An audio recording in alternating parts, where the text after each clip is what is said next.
Si Dionysos était une femme, vous écoutez un nouvel opus du premier podcast dédié aux femmes leaders dans l'univers du vin. Je m'appelle Aurélie Charon-Giguet, je vis dans cet univers depuis plus de 20 ans et je mets ma créativité féminine et relationnelle au service du vin.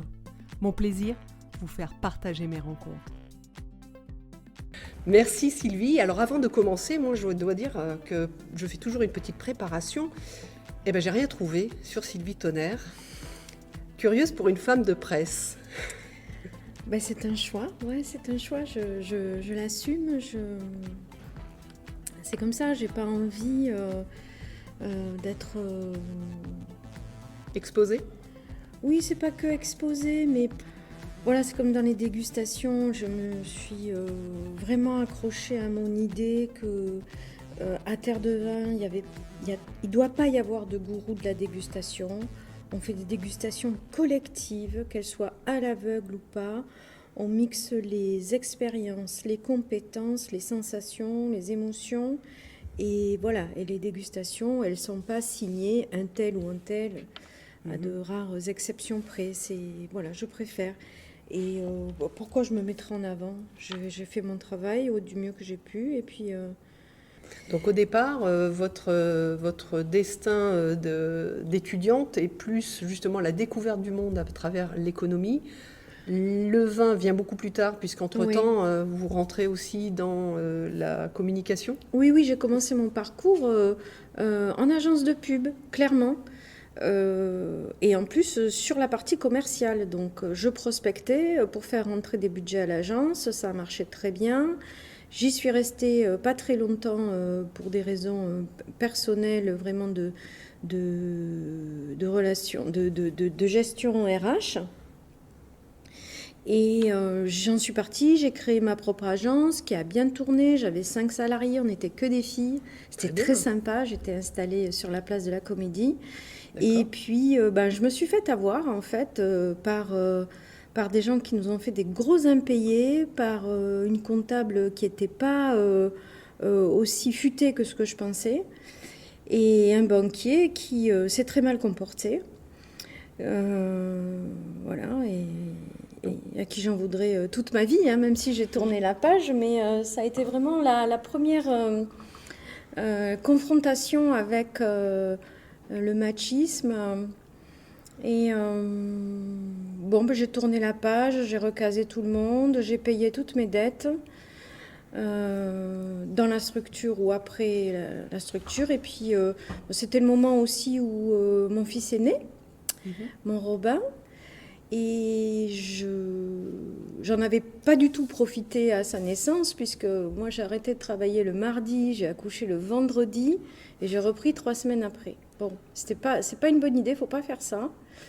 Bon, un conseil pour les auditrices, les jeunes auditrices enceintes, ne reprenez pas trop vite. Et même les papas,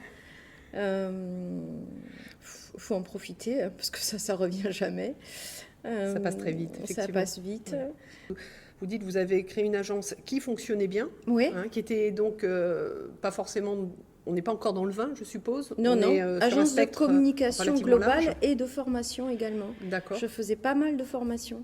D'accord. Formation à l'accueil, formation commerciale, mais surtout gestion de la relation client. Pour vous, d'entreprendre, c'était quelque chose qui était acquis depuis longtemps. Vous aviez envie d'entreprendre, d'être chef d'entreprise, de créer votre... Non. Ou c'est venu comme ça naturellement ? Comment ça s'est... en fait, ça s'est posé à vous ? La première expérience commerciale que j'ai eue en agence m'a montré que j'étais capable de faire entrer des budgets conséquents. Il y a eu un problème RH, c'est-à-dire que clairement, il y a une collaboratrice de cette agence qui a été licenciée à son retour de congé maternité. Et moi, même si j'étais jeune, merdeuse, ça m'est mal tombé, comme on dit. Voilà, ça m'est mal tombé. J'ai pas accepté. Et puis, j'avais une grande admiration pour mon patron. J'ai pas compris qu'il fasse ça. L'agence allait pas forcément mal à ce moment-là. Franchement, on est déjà... ça, je l'ai su que plus tard, mais quand on revient de congé mat, qui n'était pas énorme à l'époque, c'était quand même il y a à 30 ans, plus de 30 ans, on n'est pas forcément... Bon, on a besoin de soutien, je veux dire, tout un à peu fait. d'accompagnement quand même. Bon, les gens l'ont compris maintenant.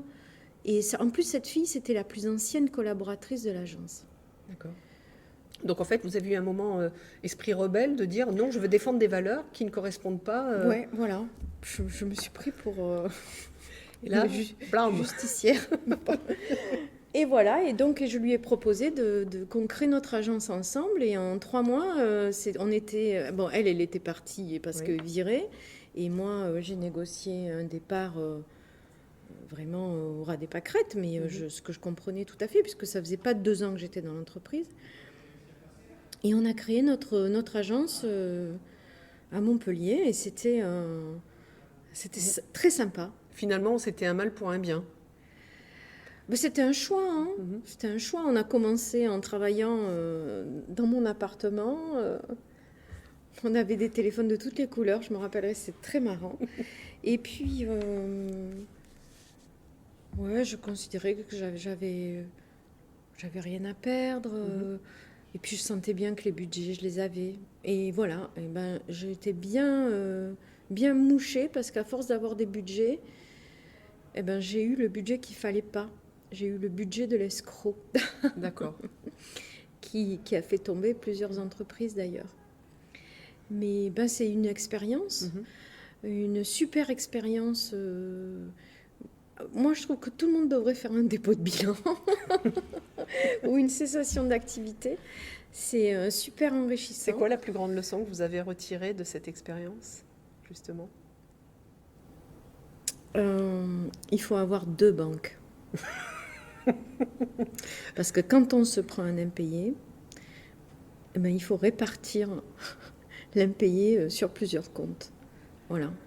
Moi, je me suis faite coincer très bêtement parce que j'avais qu'une seule banque et j'avais demandé à mon expert comptable oh non, ça va, c'est pas la peine. Bon, d'accord, on avait qu'une banque. Et quand on s'est pris l'impayé, ben, on a dépassé notre ligne de crédit. Mais c'est débile comme raison pour couler une boîte avec 5 salariés qui tournent, qui a des budgets. C'est nul de se faire moucher là-dessus. Mais vraiment, c'est le b.a.-ba de la gestion de l'entreprise. Ben voilà, hein, je n'avais pas la compétence. Ou la compétence, si, mais vous n'aviez pas les bons partenaires. Non, il faut prendre ses responsabilités. J'avais pas la compétence. C'est-à-dire qu'à un moment donné, ben, il faut reconnaître que là, on a fait l'erreur et on l'a payé cher. Voilà. Mais bon, c'est comme ça. Alors, je partage ou pas, parce que dans une entreprise, un chef d'entreprise, il ne peut pas être bon partout. Et il a besoin d'avoir justement des bons alliés, des bons piliers pour soutenir. On ne peut pas être bon en financier, et aussi bon en commercial, et aussi bon en comptabilité, et aussi bon en ADV. Je pense. Effectivement, la première responsabilité du chef d'entreprise, c'est savoir bien s'entourer. Ça, je suis d'accord. Mais bon, moi, j'étais super jeune, j'avais pas 30 ans. Et j'ai fait confiance. La compta, ça ne m'intéressait pas. Je suis tombée à la fois sur une comptable compétente sur plein de points, mais pas sur celui-là, et sur un banquier qui a été en dessous de tout et qui s'est régalé. Hein. Lui, il s'est régalé. Hein. Il nous a fait plier la boîte pour 50 000 francs.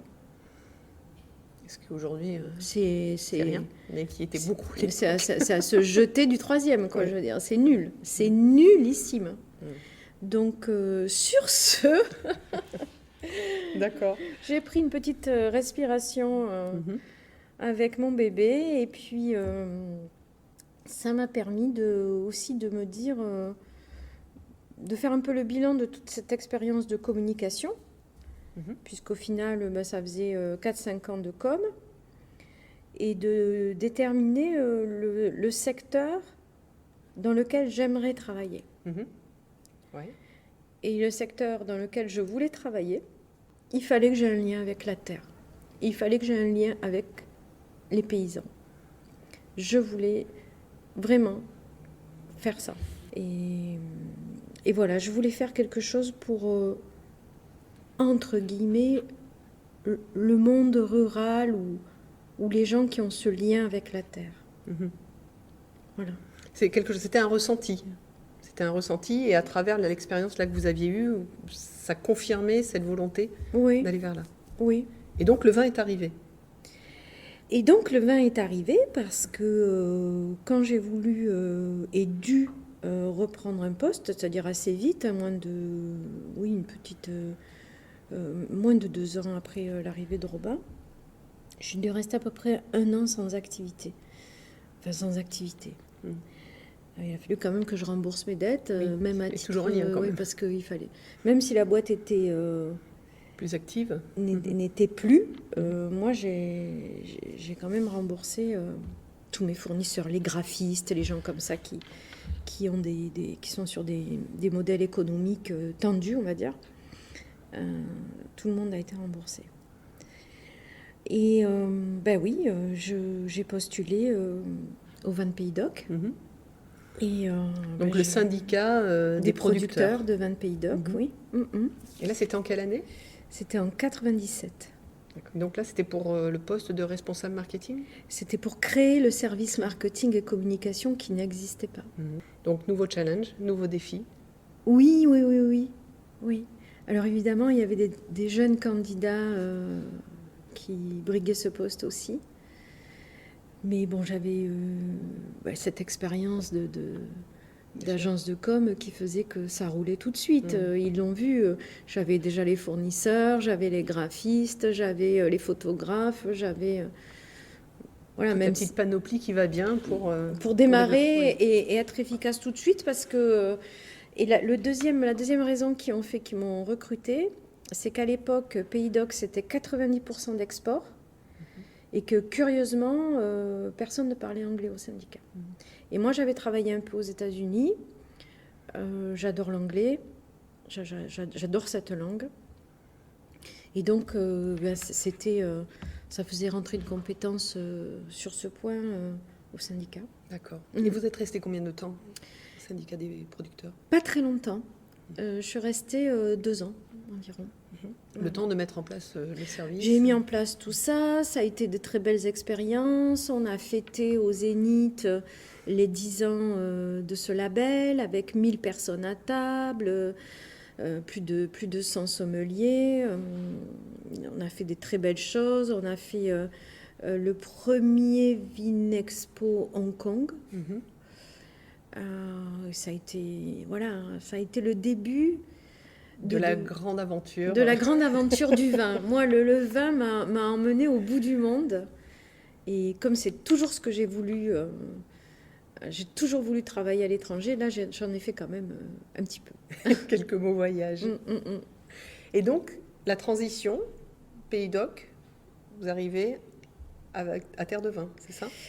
Oui, alors la transition, elle a été un petit peu délicate, en fait. Parce que, dans mes fournisseurs, il y avait Midi Libre, puisqu'on communiquait. Et à Midi Libre, il y avait un patron de la pub, un grand monsieur, qui s'appelait Philippe Bergeret, qui était d'origine bourguignonne d'ailleurs, qui menait Midi Média, la partie pub de Midi Libre, avec maestria. Et en fait, cet homme m'a convoqué dans son bureau. Il m'a convoqué, c'était un fournisseur pour moi. Donc j'étais très intriguée. J'ai reçu un coup de fil de sa secrétaire qui m'a demandé de venir un soir à 20h. Je dis, mais qu'est-ce qui lui prend Je serai seule ou pas ? Et alors j'y suis allée, évidemment. J'étais tout à fait intriguée. Et puis, voilà, c'était un monsieur qui avait déjà passé la soixantaine, très grand, très imposant. Et là, je me suis posée dans son bureau et j'avais plus le fournisseur en face de moi. J'avais quelqu'un qui avait la dimension d'un patron de presse, ce qu'il n'était pas, puisqu'il était patron de la pub, et qui m'a dit, je vous ai vu travailler, j'ai un projet, je voudrais que ce soit vous qui créiez, qui menez ce projet. Alors son projet, voilà, il voulait faire un magazine sur les vins du Languedoc. Alors là, il m'a assise. D'abord parce qu'il était dans une maison où il y avait 400 journalistes. Bon, lui n'était pas du côté des journalistes, mais quand même. Et puis, moi, je ne l'étais pas. Et en fait, c'est ça qui lui a plu, c'est, je pense, la démarche marketing, une certaine liberté vis-à-vis des canons de la presse, peut-être. Et donc, je me suis mise à... j'ai dit, pourquoi pas, c'est complètement fou, donc je n'ai rien à perdre. Et en fait, il y a eu un temps où j'ai mené les deux de front, mais sans le dire, évidemment. Donc, avec Philippe Bergeret, on se voyait le samedi matin chez lui,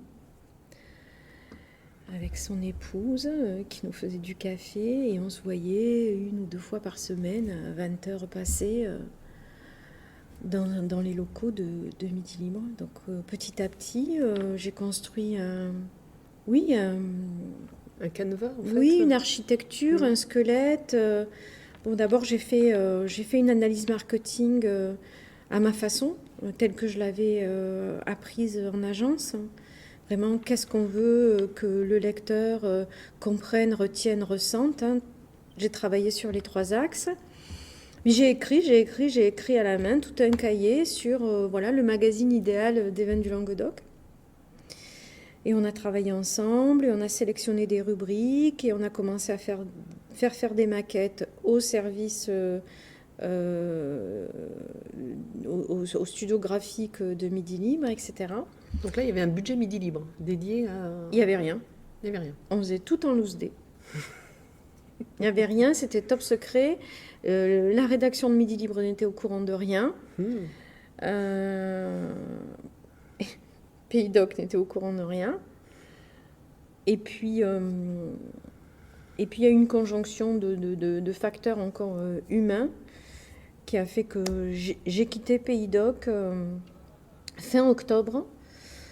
Qu'en novembre, le projet Terre de Vin a été soumis au conseil d'administration de Midi Libre, que le conseil d'administration a dit banco, on y va.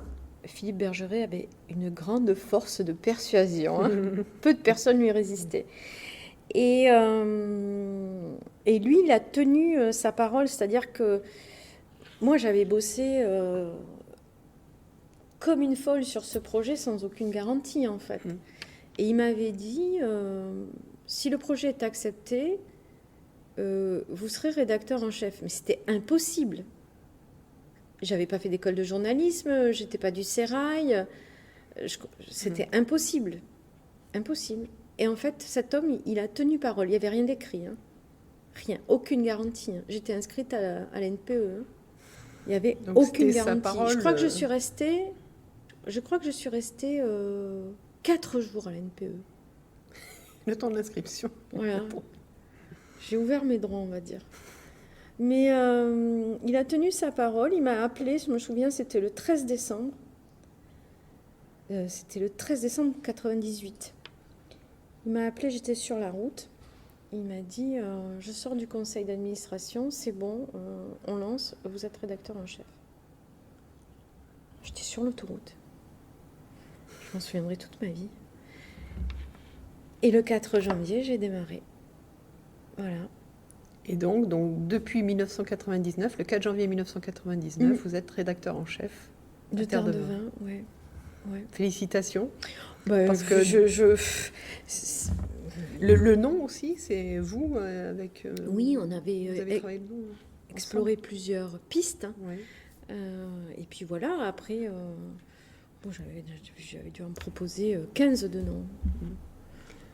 Donc Terre de Vin naît, vous êtes rédacteur en chef et comme vous dites, vous n'êtes pas du sérail et vous n'avez pas appris le journalisme. Donc en fait, c'est complètement autodidacte. Oui, complètement. Comment ça fonctionne dans un cadre, on va dire, un peu normal? Il y a donc une filière journalisme, il y a des études? Oui, il y a des écoles de journalisme, ou alors on rentre dans un journal quelconque, un magazine, et on apprend le métier.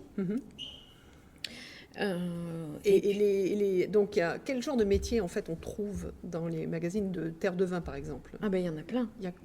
Vous pouvez les citer? Il y a plein de métiers. On va dire qu'en gros, il y a le fond et la forme sur un magazine comme ça. Le fond, ben, c'est du travail de journaliste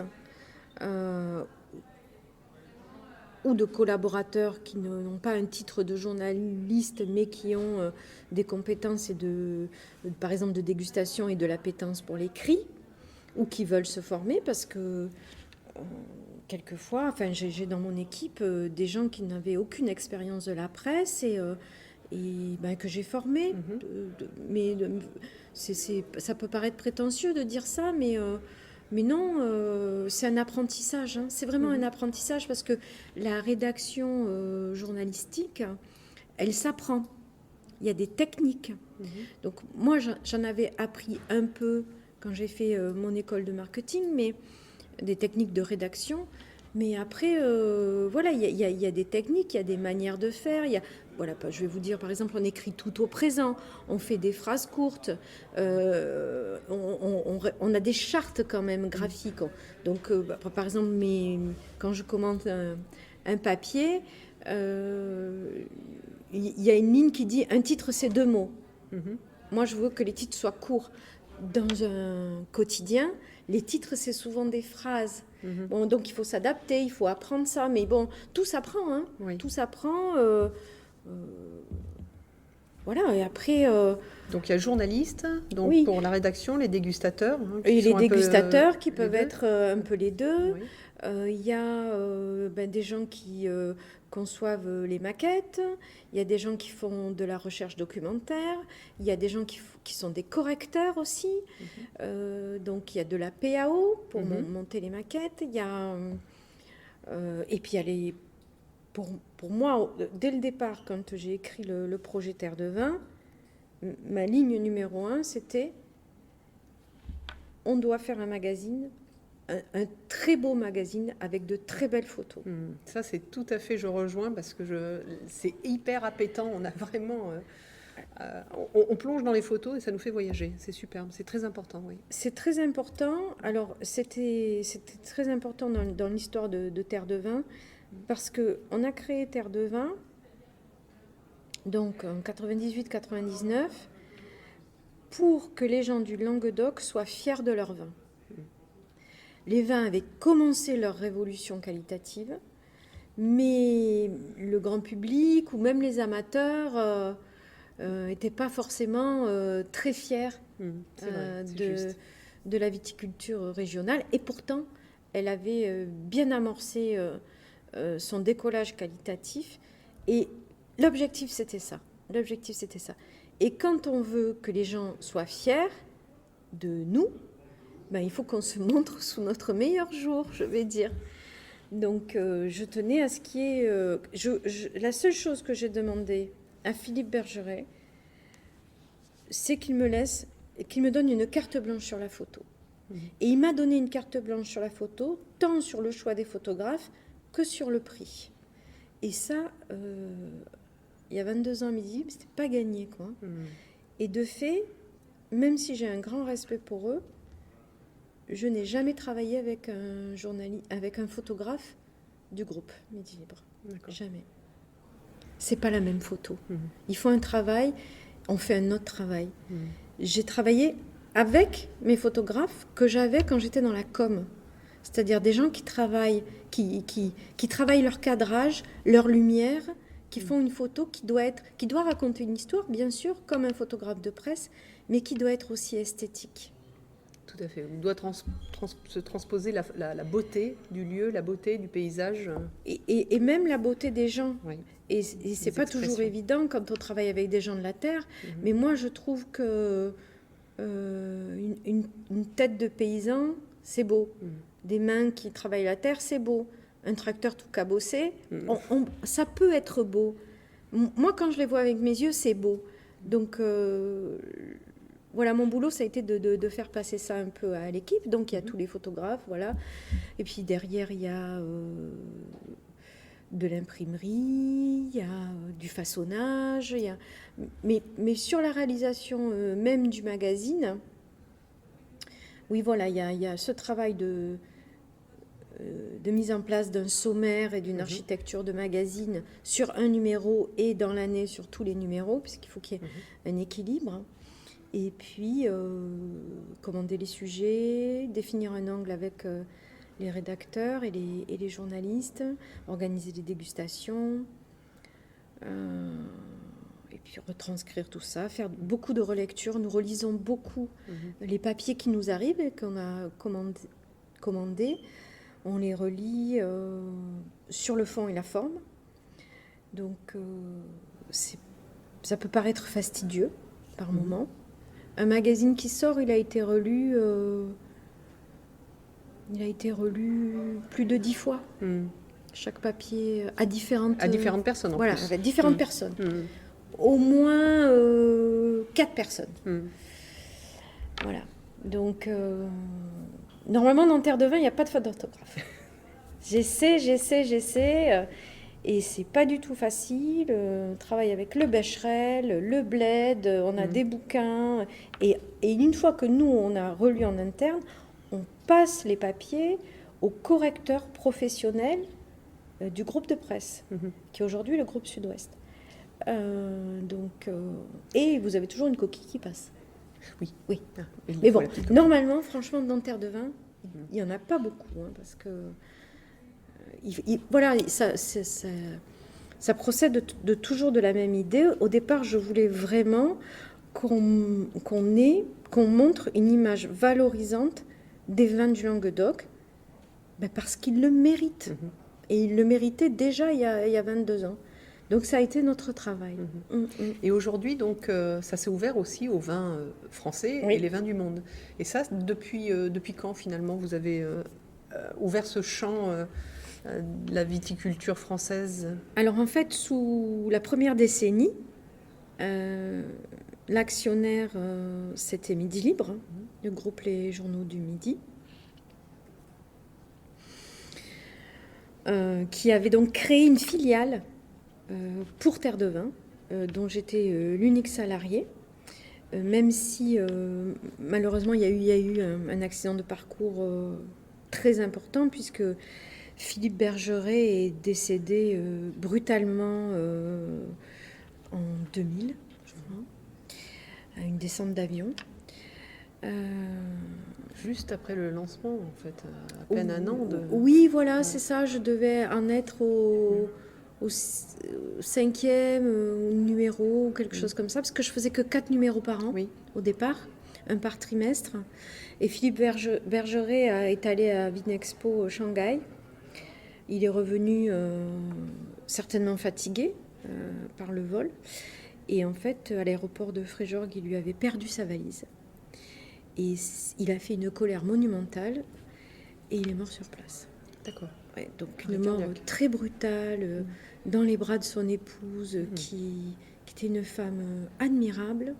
Voilà, il est décédé dans le hall de Fréjorgues, et ça a été quand même une grande perte. Et donc là, il avait créé, en lançant Terre de Vin ensuite, il avait créé un pôle magazine, tout en étant patron de la pub. C'était complètement atypique.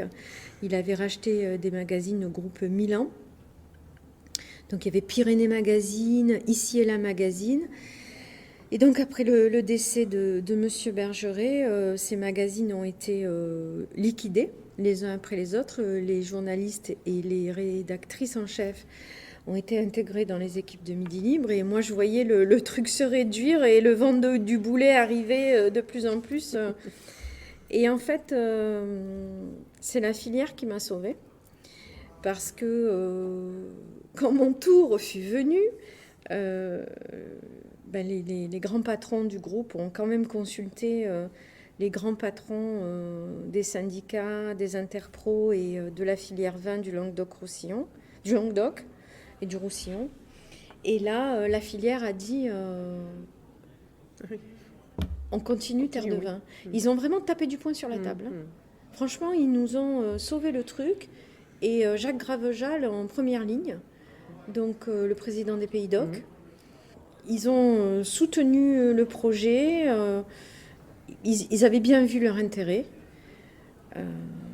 Aucune région n'avait de magazine comme ça, aucune. Le Bordelais n'avait pas de magazine, on était les seuls.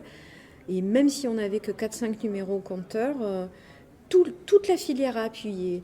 Petits, grands vignerons, syndicats. Et donc du coup, Midi Libre a maintenu Terre de Vin en me déléguant un journaliste comme mon supérieur hiérarchique. D'accord. Voilà. Donc, là, clairement... ça a dû être difficile de se repositionner par rapport à toute l'ouverture, la carte blanche que vous aviez au départ. D'avoir quelqu'un au-dessus, ça devait être un petit peu compliqué? Ben là, je pense que par rapport à mes premières expériences professionnelles, je pense que j'avais un peu mûri et j'avais un peu un enfant à charge. Et j'étais un peu seule. Tout mon salaire passant en babysitter. Et là, je me suis dit, c'est simple, hein, tu te soumets ou tu te démets. C'est un peu la version noire. Mais on peut aussi se dire, on peut rester pour voir. Tout à fait. Et moi, je pense qu'il faut toujours faire ça. Parce que il ne faut pas avoir d'a priori sur les gens. Il se trouve qu'avec ce journaliste, qui est un très bon journaliste, un très bon photographe, ça s'est très bien passé. On est devenus vraiment des amis. On a même partagé pendant 8 ans le même bureau. On a fait du bateau ensemble, on a fait des reportages ensemble. J'ai beaucoup appris. Ça n'a pas toujours été facile. Mais voilà, j'ai continué et en fait, je suis restée pour voir et je pense que j'ai bien fait. Il faut aller au-delà de ces appréhensions, souvent dans ces expériences-là, se dire, allez... Bon, ça aurait pu très mal se passer. Hein. Oui, ça mais aurait là, à ce moment-là, vous auriez pris une autre décision. J'aurais pris une autre décision. Et puis en 2009 et 2010, à la faveur, il y avait eu des changements d'actionnariat dans les journaux du Midi. Clairement, le groupe Sud-Ouest avait pris une participation importante et puis il s'est retiré. Et en se retirant, ils ont quand même entamé une négociation sur Terre de Vin. Et Midi Libre nous a vendu. Enfin, m'a vendu. Donc vous, par contre, vous avez souhaité rester? Mais moi, je me suis dit, bis repetita, je reste pour voir. Pourquoi ce serait pire? Si la ligne éditoriale reste la même et les conditions également, c'était forcément... ça allait évoluer. Mais... Et qu'est-ce qui a évolué du coup? C'est qu'on est passé en édition nationale. D'accord, donc ça a été donc très bénéfique. Il y a eu une étude de marché de la part du groupe Sud-Ouest pour savoir si on faisait plusieurs éditions. Une édition bordelaise, une édition bourguignonne, etc. Ou si on gardait un seul titre avec des sujets sur tous les vignobles, si on changeait de nom. Et au départ, ils voulaient vraiment changer le nom du titre. Et là, une fois de plus, c'est la filière qui m'a sauvée.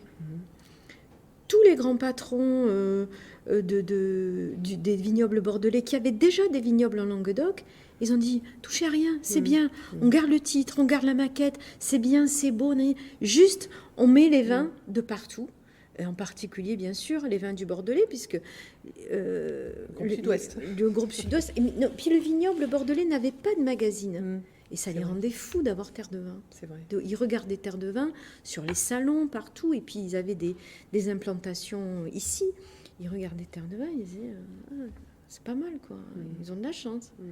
Bon. Et donc, hop. Et Terre de Vin est devenu le magazine que nous connaissons aujourd'hui.